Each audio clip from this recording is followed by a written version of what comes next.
Hi everybody. Oh, this is a deep. Hi. Hello. Oh, it's a nice couch. Oh, it's a very nice couch. We brought out the comfy couch for you. Jet lag is a real thing, y'all. So guys, welcome. Thank you very much for taking the time to join us. Thanks for having us. Welcome to Glasgow. It's a bit late because I know it's the end of the second day, but welcome. But haven't seen enough. There's always tonight. But in terms of both of you, you both currently are involved in superhero projects. Ross, you just did the incredible role as the Red Skull in Infinity War. And you are playing Victor in Shazam, which comes out April next year. Yes. Exciting times for you, I can imagine. But why is it, do you think, that superhero movies once again have captured the public imagination, and not just fans and geeks now going to them, but everybody is? Sure. Yeah. Well, for me, what I like about, especially now with superhero movies, is how close it is to being almost like a real world, and then they add in this little splash of, well, a heavy splash depending on the franchise, but of these powers, and so it's kind of fun knowing, like, well, what would they do, you know, or like, what if I lived in this world? Oh, and also, you know, Superman's flying around, like, what, you know, and kind of we kind of see ourselves in those, you know, those normal people, and that's why I like them. But yeah. I think, and even for our show too. I mean, I think people can see themselves in these different roles, and they want to imagine themselves, like, how would I behave in an apocalypse, or how would I behave if the world was ending and aliens were attacking, or Thanos was, you know, snapping his finger and, you know, whatever.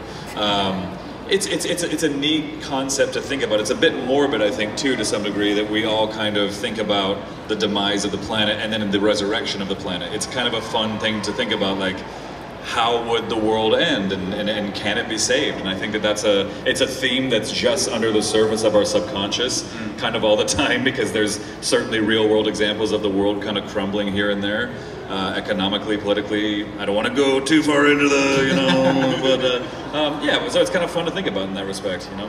And you think there's also a large amount of escapism as well, that people just want to go to the cinema now, just forget about this outside world, and they want to just be completely absorbed in the world, because we're able to create some phenomenal worlds now. Yeah, I think for me, movies, like going to the movies, I always wanted to see the blockbuster, I always wanted to see the explosions, and I love all film, but there's some things where, you know, it's like I have to see that with popcorn and speakers blasting in my ears on like a screen that's so huge. I wish I was there right now. Turn this on behind you. Let's watch a movie. You guys want to watch a movie? What can you play on this? Let's do it. Yeah. What do you guys want to watch? Shrek? Who likes Shrek? Best Scottish movie of all time, right? Yeah. No? Okay. Highlander. Highlander was the best. Yeah. I love Highlander. Highlander amazing. Highlander is a huge reason of why I do like the fights and stunts and all that stuff. It was just, I loved watching. I love watching the swords. Oh no! Oh, what? Are you doing? Oh no! They're just so. Oh gee! Can we have a third mic? Can we have a third mic? We'll run the third mic down for you. Hello, Karen. No. Yeah, this feels good. This is nice and cozy. Absolutely. I like this. It's so nice and warm in here. Voice of Aqualad and Oh, hi, how you doing? Nice to meet you. Kari. Nice to meet you, Karen. Stuart, nice to meet you. We'll just grab your mic. Absolutely. Highlander, best Scottish movie, or Shrek? Braveheart. Oh, people are saying Braveheart. Oh, wow. What was it? Yeah, and then we got Shrek. Donkey. And yeah, there it is. There you go. let's hear Christopher Lambert. That's really hard because those genres are so very different. You know what I mean? You got your Braveheart, you got your Highlander, you got your Shrek. You know what I mean? Honestly, Just those three, apparently. that's yeah. You know Train Spotting, of course. Trainspotting. Yes. Featuring Absolutely. Featuring Ewan McGregor. The crazy thing is that after watching Trainspotting, the only way I like come home is through the toilet now. He has a magical toilet. It's amazing. Absolutely. One time I accidentally flushed him. I felt so terrible. But that's the I break. was like, I'm just trying to get home. Like And Mario. then I just start spinning. Super back Mario, down. yeah. Someone asked if I knew. There you're here, but they asked about Ewan McGregor, and like, you know, Ewan McGregor. He's from Star Wars. I was like, yeah. Yeah, that's where I know him from. Star Wars. It's just down the toilet. If you're here, identify yourself. Absolutely. Oh, yeah. There he is. Yeah. Is that you? Yeah, now I remember. And for the three of you then... So wait. So are we spending this panel pretending not to talk about the show that we're on? Is that what we're doing? Apparently. That's awesome. I think that's great. I just want to state the obvious before we continue. That's what we're doing. All right, go ahead and tell me your question that is very much about not what we're here for. How did you feel? How many contracts have I just screwed up and broken? Let's do it. We're burning this thing down to the ground today. Speak for yourself. Give me your next question. How did you feel when they bring out back Young Justice? Because that was a real, after being a cult hit for so many years and so many people were really campaigning for it, that must have been how did you feel? Yeah. Incredible segue, by the way. I just want you to, I think that you're doing an incredible job of ignoring everything I say. I'll try. Secondly, you know, Young Justice is actually the first thing that Cooper and I kind of bonded over. We talked about it at the place of which we work. Yes. Atlanta. Yes, in the city of Atlanta. In the southeast of the U.S. Exactly. Somewhere. So the first day maybe the first day we were both there. Day one. Day one. He's kind of you know, looking up my IMDb, I think, or something, just to see who the hell I am. And he's like, "Oh, Aqualad from Young," and so he just screams at me down the trailer. So, Young Justice, and I was like, "Yeah, man." That show got canceled. And once again, Warner Brothers will hate me every time I say this, but because you remember that horrible Green Lantern movie? Yeah. We all had a toy deal. The toy deal was wrapped into Green Lantern. So it was Green Lantern the animated series, Green Lantern the horrible movie, and Young Justice. And when Green Lantern the horrible movie like bombed terribly, Walmart and Target and everybody was like, "Stop making toys."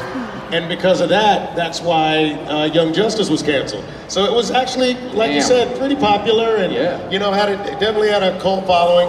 But that's why it was canceled. So we were never expecting to do less than like 5 seasons. We had this whole, you know, character arc that was going, and so that's the one show that I just decided, and a bunch of us decided, we're just gonna keep pretending like we're gonna do these things until somebody makes another episode, another season, and it took like 3 years, but eventually, because of all of you incredible people who would not stop watching it on Netflix, we're doing a new season of Young Justice. It comes out fall of this year. We've done 26 episodes. Wow. It is so exciting. I can't wait for everybody to see. Big Hero 6 too. We got Big Hero 6. That's right. That's true. Big Hero 6 has been recording for the last. I'm his publicist. She's talking. Hold on. She's on the phone, guys. Oh my God. 1 second. Sorry, you're just a little loud. Are they? No. No. Did they have a question? What? It was a random number. They're calling So you it was now a on a Sunday. So let me. Wow. It was a cold call from a company, probably offering her life insurance or something. Maybe we should have answered it. We should have. You know what? If they call back, can you just put it on speaker, please? That would be great. Thank you. Awesome. Yeah. But we got a lot of good things going on. You do indeed, including some fun times in Atlanta. Yeah. But I feel Somewhere like around he there. doesn't know it's a real place. I know. Nobody tell him. It's on. Fine. But we're going back to our superhero movies discussion that we're having there. Do you think, because I mean, Cooper, you grew up drawing like superhero characters and Superman and all sorts like that, and now you're in a superhero movie, and then how does that feel for you to be able to do that? How does it feel for all you guys to be in these superhero properties and to be influencing a new generation of superhero fans? Well, I mean, I think a lot of actors, I mean, or maybe I'm just saying that I don't know a lot of actors. A lot of actors I know, though, I mean, I feel like as kids we dress up as superheroes and we want to be these characters, and sort of where our world goes to kind of be these people that can be anybody was the idea that maybe one day we can be a part of those worlds. And so I'm kind of wearing crazy. Hulk underwear right now. Yeah, me too. I thought we only had one pair between us. Well, we have one in front and one in the back. We split. We're really close. Maybe when we were cutting the pizza last night. There was a baggage limitation at the airport, so. Yeah, and I used to draw comics too. You know, I used to collect Marvel comics, DC comics, more so Marvel, but I would draw Sabretooth, Omega Red, Red Skull, Wolverine, Mephisto. Those are like my top 5. I just like the darker characters, I think, as a kid, and to then go from drawing these characters and then to be a part of these franchises, I think we're all, I don't know about you guys, but I'm pinching myself every single day. Like This is the best time to be like a 40-something-year-old dude, because all of the stuff you read as a kid is coming to life before your eyes, and it's an incredible. I mean, I have 2 young kids, and I'll take them to the movies, but I feel like I go into that dark room and I just revert back to my 11-year-old self. You know, and what could be better than that? You know, to be able to do that for other people, you know, as well, is amazing. And plus, a lot of our filmmakers. So I'm talking about, like, as an actor, you know, dressing up as these superheroes. But you have filmmakers who, same deal. They want to make those things. You know, now that they're at an age and a position where it's like, hey, you know what? I think I can make someone fly now. Like, really cool. We should do that. Oh, and lasers out of whatever. You can lasers. You can shoot lasers out of anything now. Anything. Yeah. Anything can shoot lasers. I mean, most of you know what you see, Marvel, DC, anything right now. I mean, like, it's mostly shot in a room like this. They've got cameras everywhere, rigs, and motion capture suits on, and they can create whatever world they want. So there's no limitation anymore. You can do whatever you want. It's an exciting time in cinema, really. It's pretty awesome. Yeah. I mean, they took this beard and made it into a red skull. This is this got turned into a red skull. And one of the things, and we're kind of dealing with it now because we can't talk about a certain show, is that the secrecy level in Hollywood now is amped up to the maximum on pretty much everything you guys do. I mean, for example, Ross, on Infinity War, you could probably say a thing, and then on like things to do with Young Justice, we didn't know until I was looking at the screen, and it was, wait a minute. Yeah, he didn't even tell. He told no one. We just walked into the trailer the next day, and it was out there, and it was like, wait, you did what? The biggest movie in the history of the world? And he didn't tell, and nobody knew. It was amazing. If you saw the paperwork that they make you sign when you go to the Marvel lot, you're like, oh, nope, they're gonna take my firstborn. Nope, not gonna do it. I'm not gonna say anything, and I didn't. I didn't even tell my parents. That's incredible. I mean, but how never tell your parents. Yeah, never tell your parents. Oh my God! Do you know how many times I've had a conversation with my mom, and she was like, "Oh my God, did I say that? I wasn't supposed to say that." That's why I told my dad when I got Ezekiel. But I literally didn't tell my mother, and she's got that kind of mother thing about, you know, intuition. And she literally looked at me and she said, "Kari, I feel like there's something big happening and you won't tell me." and I just looked at her and I said, "Yeah, Mom, because you can't keep a secret." And you know what she said to me? "I know." So she literally didn't tell her until San Diego Comic-Con. It was hilarious. My mom just gets super stressed. You know, she'll, like when I told her, I was like, oh yeah, I'm on the show. I guess I wasn't supposed to tell her, whoops. All right, I love my mom. Anyway, I'm not saying you don't. That's not what that meant. Anyway, my mom, she'd come back, she's like, when does the show, when is it being aired? Because I don't know how much longer I was supposed to hold. I'm like, all right, I will no longer tell you anything of anything that happens. I just like that she just locked herself into a closet for like months, just waiting for everybody else to learn what would happen. She was so short with people when they asked about, how's your son? He's fine. He's fine. Okay, great. But how hard is it for you guys though to have to deal with this absolute level of secrecy? And do you have anything you do to kind of cope with it? I'm sorry? How do we cope with the secrecy? Oh. I mean, I enjoy not telling people, you know? I mean, like they're always like, is there anything that we can't ask you? I was like, you can ask me whatever. I won't tell you shit. I love this job. I want to keep it. There's no way I'm saying a word. You know, it's one of the best jobs I've ever had in my life.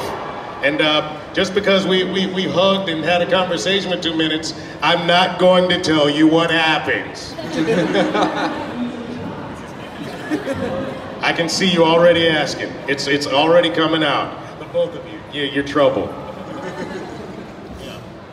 And what about the others? How do you deal with this? Oh, I mean, I like to box. That helps out a lot. You hit the heavy bag. I like to hit that 300-pound heavy bag and rock it around. And then, but you know, with that other thing that we all do, that little commercial that we all participate in, we can talk amongst it ourselves, so that helps.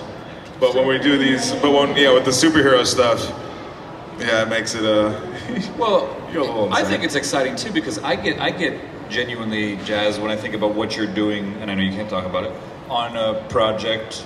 Can I say what project you're working on? Or? Yeah. I think you mentioned it when we came up. But I mean, he's working on Shazam, and I'm a huge fan of that whole storyline, so I'm excited to see what that looks like, because it's a fascinating franchise. You know? Because again, it's an actual different take on any DC movies we've seen before, because it seems a lot more lighter than the past, so it could again change the way the DC movies are actually done. I think Shazam is going to be a huge change, and as far as I can phrase this. Careful. Carefully. Here we go. This is me walking the tightrope. This was my favorite script I think I've read, especially for something superhero related. Okay. I think that there's a lot of things that are going to touch really true to home life and stuff like that. Okay. And I am not, nice and big, I'm nice not and big. blowing smoke up anyone's things.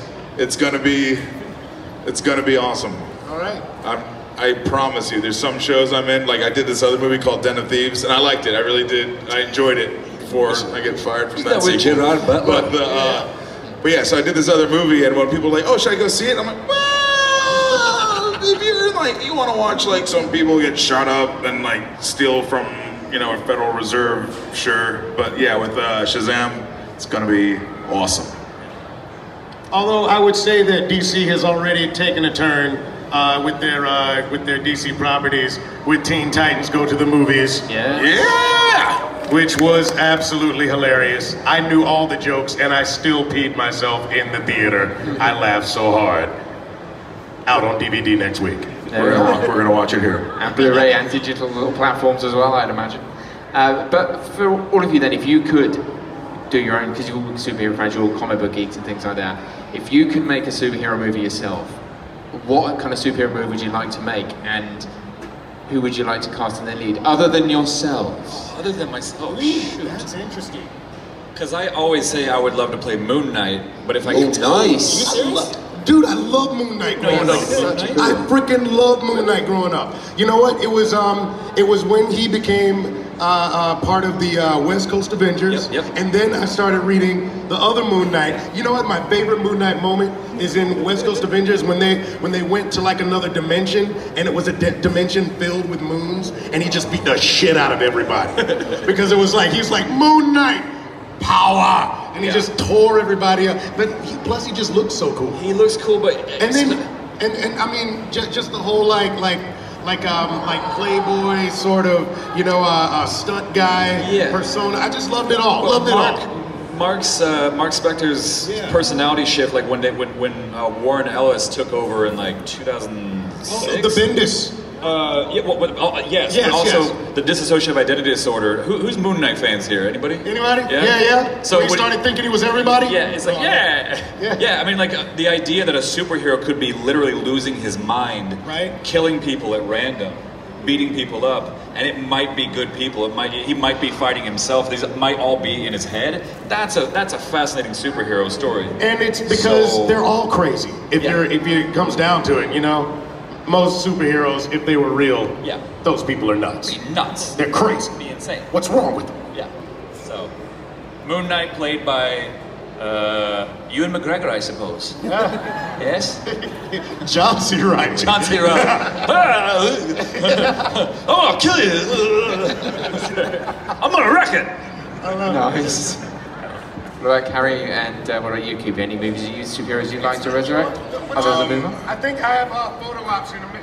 Guys, I gotta go. This has been great, though. Thank you so much. Oh, yeah. Oh, here. Your lucky pound. Here's your tip. Give a big round of applause to Carrie, ladies and gentlemen. Thank you so much, guys. Thank you, mate. Now what do we do? I guess we can stare at each other. I've always, well, I mean, it's because, well, I mean, because I wanted to play that, but I wanted to play Lobo for like, Nice. just because everyone who I thought would be better at Lobo already picked like a full-on DC superhero, so I was like, all right, well, he's Aquaman, he's Deathstroke. All right, I want to do Lobo. But I don't know. I think a fun one. I'd like to see. I always want to see like Batman Beyond, but with like Clint Eastwood as old Bruce Wayne. Ooh. And then just you know, him just trying to deal with that. You know, him having that, you know, that voice like, get off my property, my kids, damn kids. He sounds like what Bale is trying to emulate. Yeah, he just thinks that. Yeah, Bale used his voice recording. Come here. What are you doing on my property? Get out of here. I don't do hero stuff anymore. Nice. It's an amazing Clint Eastwood, I know. You're welcome, everybody. And we're going to open the questions to the audience in a very short time. But before we do, one of the things that TV and film do is they produce a lot of merchandise. Now, what is the strangest piece of merchandise you've encountered about any of the roles you've been involved in? Cooper already knows, you can see.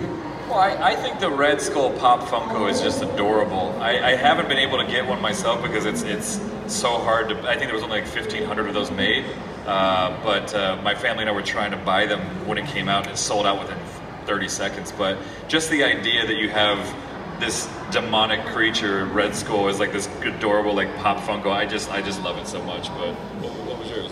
Well, this was a fan brought this in back in Ohio. And you know those babies, like the realistic babies, and they're like weighted, and then like they piss themselves. Those babies. These people they turn babies into zombies, but in this case they tried to make it look lifelike. Oh, I saw and this. they dressed it as my character on that show that we happen to know each other from, and and it was just this creepy thing. So what I actually like doing, I like taking this baby. And its eyes are always open. I like putting it in other people's trailers at times and just have it staring at you. So when you walk in, and it's a lot of fun. I like doing that. I haven't done it for you yet. Yeah, don't do that for me, please. He's usually waiting in the bathroom, but it's on the toilet. It's great. Right, we're going to open the questions out to the floor, please. Superhero ones, that would be great.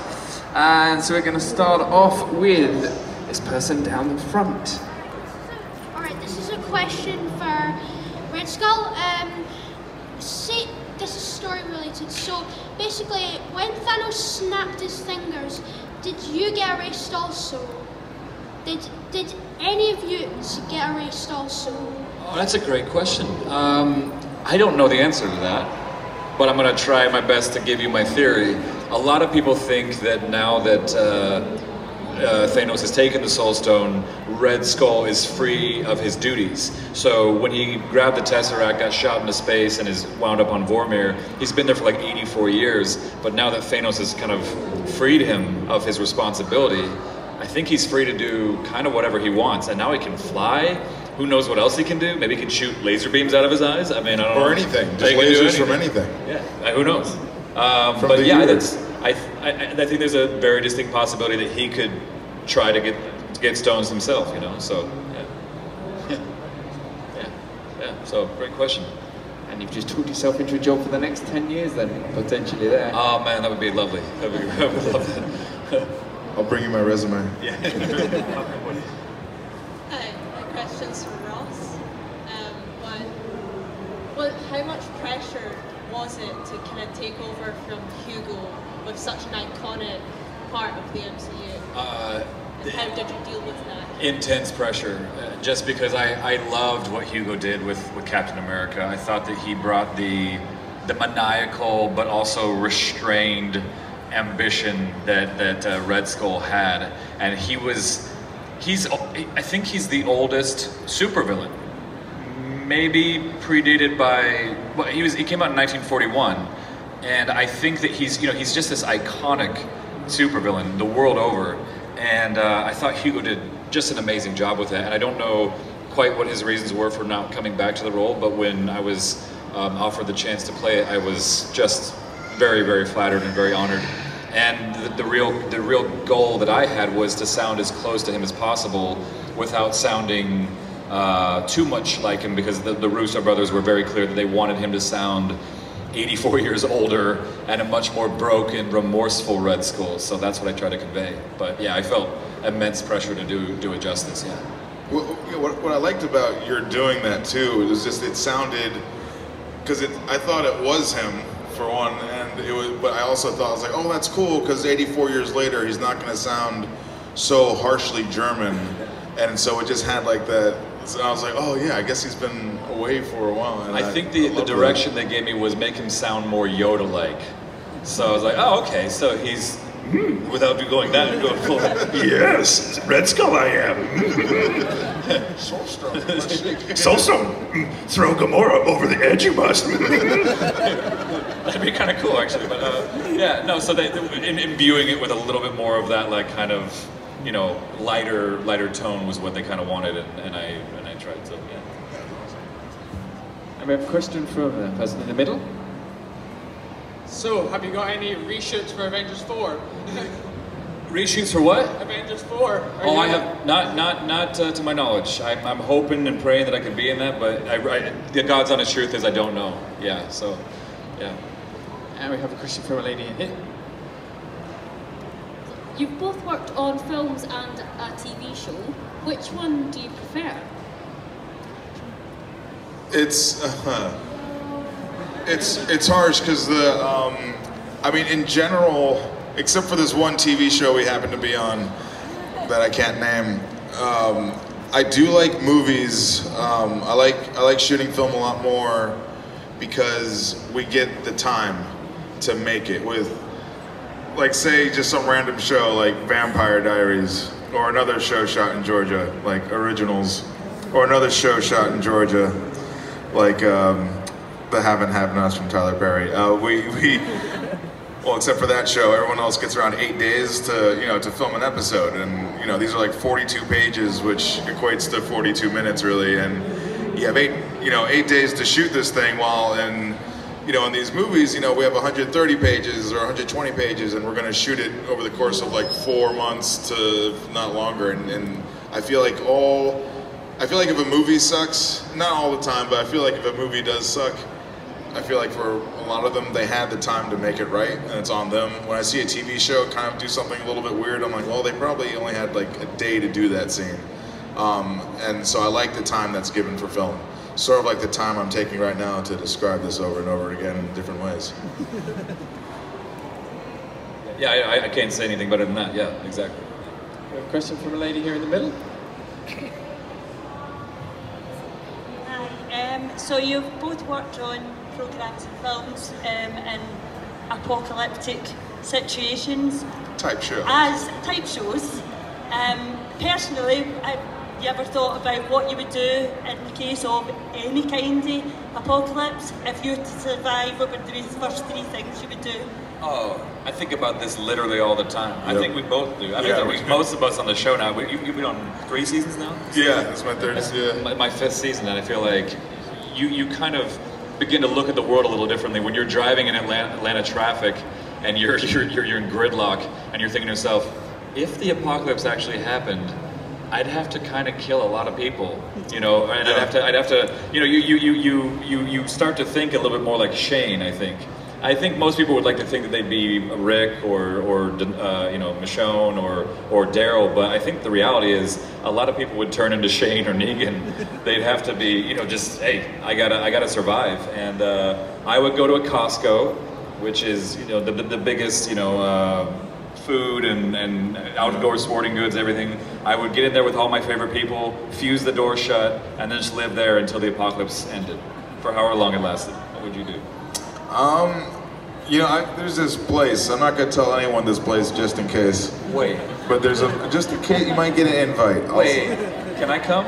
Yeah, you can. Okay, cool. Because you'd be useful. Nice. I like it. Everyone has to pull their weight. So, but no, I'd always want to live like in the North Carolina, like Georgia mountains, where it's nice enough where you can kind of farm stuff, and then there's so many branches and leaves that you can kind of hear things coming, and you can hide pretty easily, and I don't know, keep it. I don't know. I'm really good with like sharp objects. I just feel like I'd be okay. I have no, of anybody on our show, I think the Cooper's going to be just fine. Like he will survive for years and years with all of his training. So yeah, it would be okay. Worried about you. Yeah, it would be fine. Yeah. We have a question off here. Hi. I was just wondering if you played the video games of the TV show you're on. Have you played the new one? No. Oh, I was at E3 last month in LA, and oh man, I know I'm a little biased because of course I work on the show that you're referring to. The video game is freaking awesome. It's all original characters, and it feels like I grew up playing like shooters. I did like Doom and Duke Nukem 3D and all those, Quake, and for me it's like a throwback to that era of just like you're gonna kill a bunch of zombies, you're gonna run from them, and you're just gonna. It's not so much of the.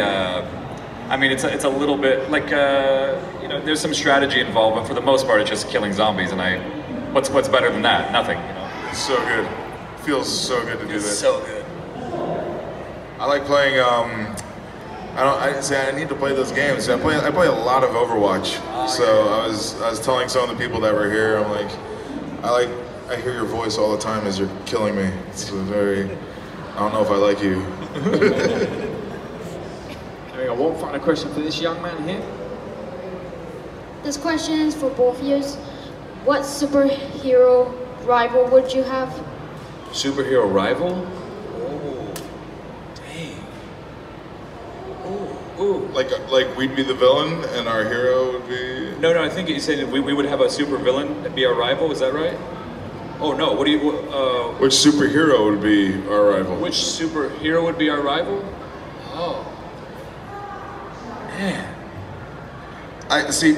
All right. If it's me, like, who would be my superhero enemy? I mean, I have to think it would have to be someone that would actually like deem me worthy of getting in my business. Like, I don't think Batman or Superman would really care much about my activities. Of course, I don't know what activities I would do. That you play too much. Get off my yard. He's my neighbor. Get off my yard. Yeah, so maybe I'd probably be, Bruce Wayne would probably be my nemesis, not Batman, but I would be like the neighbor that's playing the music too loud, and Bruce Wayne like has like himself, he first gets Alfred, and I'm like, shove off Alfred, and then, you know, then old man Bruce Wayne comes knocking with his cane, turn it down. I'm like, wanna come in for some food? And then he'd say yes, and we'd be best friends. I always loved Omega Red growing up. Like, I thought that he was one of the most underutilized and underappreciated villains of all time. He had these amazing adamantium tendrils that came out of his arms, much like Spider-Man. That dope hair. And that dope, like, oh god. What was his name? Alexander Navarov or something? Yeah, Romanov, yeah. something like that. Was Romanov? No, Romanov. That's Black Widow. Yeah, but just an incredible beast of a man, and he was kind of forged the same way that Wolverine was, and had these adamantium tendrils that could, you know, electrocute you, and I just thought that he would be the coolest villain. I don't know why Omega Red has not been introduced, really. He was, I think you flash past him in Logan, I think, for a second, or in X-Men Wolverine Origins. Yeah, and there's also a apparent flash of him in the recent Deadpool film as well. Was he? Yeah, he's in the prison scene, apparently. There's he's not as Omega Red, he's as his alter ego first. Oh. So apparently, yeah, without any of the stuff on, he's in one of the prison scenes in Deadpool. Hey! Deadpool 2, sorry. Okay. Gotta watch it on the plane back. I mean, you know, speak it and then it comes into existence, yes? So yeah, that's Instant it. manifest. Yeah. That's it. Yeah, so. Cool. Well, ladies and gentlemen, that is all the time we have for the guest day. Please give a massive round of applause to Ross Marquand and Cooper Andrews. You can see Cooper in Shazam when it's released on, I believe, April 5th, 2019. Yes, it's gonna be awesome. And Avengers Infinity War is available now on Blu-ray and DVD here in the UK, and you can also buy it on our various online platforms as well. So thank you very much for joining us, and they will be at the signing tables later on and doing photos with the remainder of the day. So please join me in a round of applause for Ross and Cooper.